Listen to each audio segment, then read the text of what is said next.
I got a phone call from my agency, who I worked with and got lots of work from, saying, would you like to work abroad? It's quite an interesting role.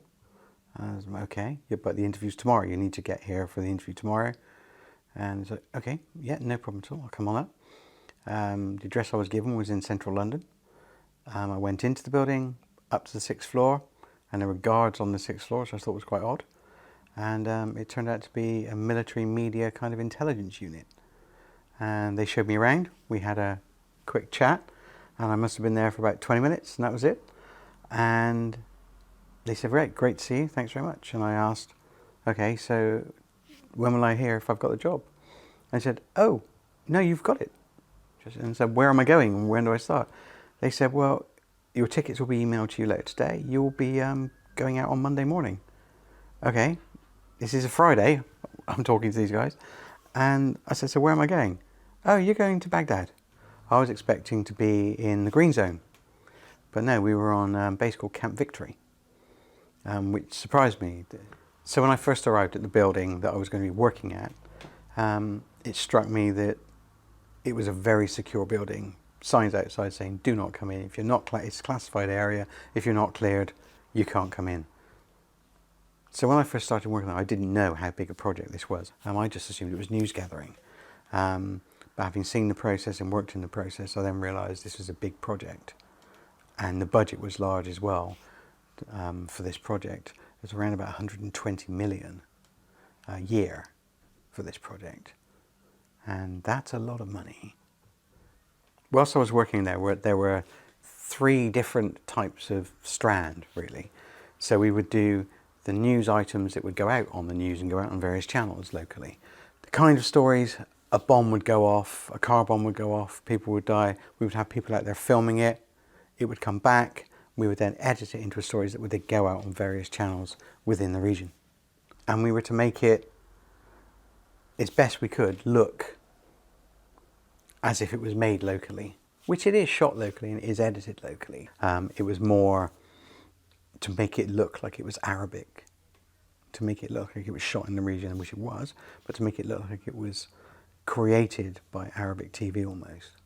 So it was given the impression that this was done by an Arabic company, in my view. And then there were what they call TVCs, which are television commercials. Say Al-Qaeda are bad. There would also be things called VCDs, which we would make.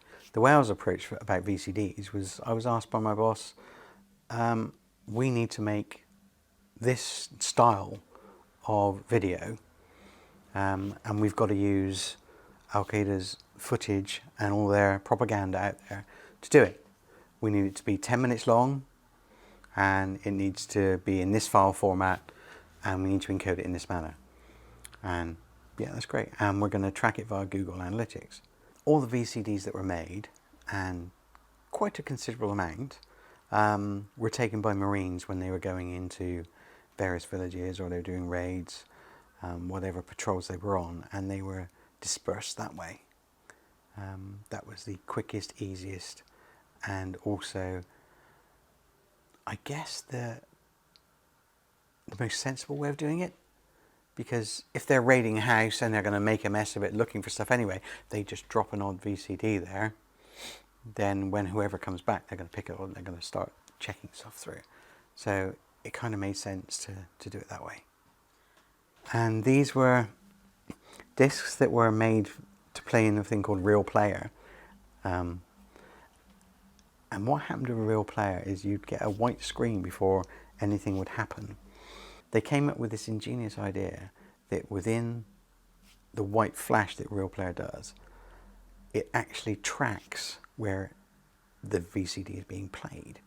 Because Real Player has to connect online to run, that little bit of code would then be connected to a Google Analytics account.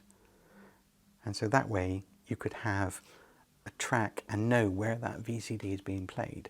So when the VCD's been delivered, when they're watched and the tracking kicks, it makes a hit with analytics.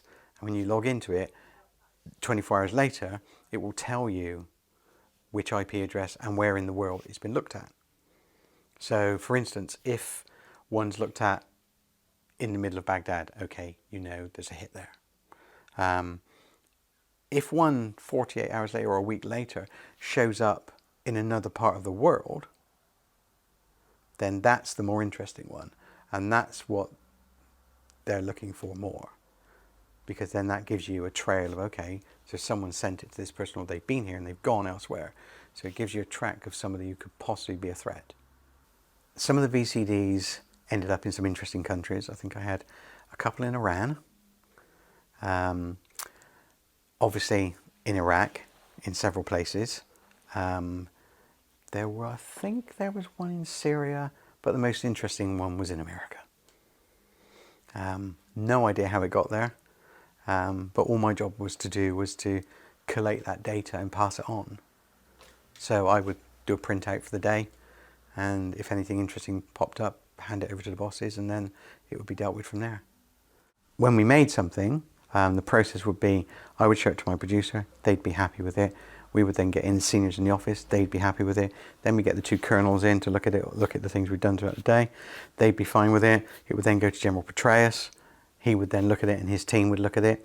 And if they're happy with it, it would then go on up the line if it needed to. If he couldn't sign off on it, it would go up on the line to the White House, and then it was signed off up there, and the answer would come back down the line.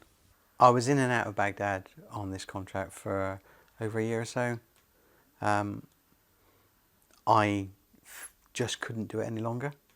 When you've got over 500 tapes with more atrocities than you can believe could ever be committed to another human being on, there's only so much you can take.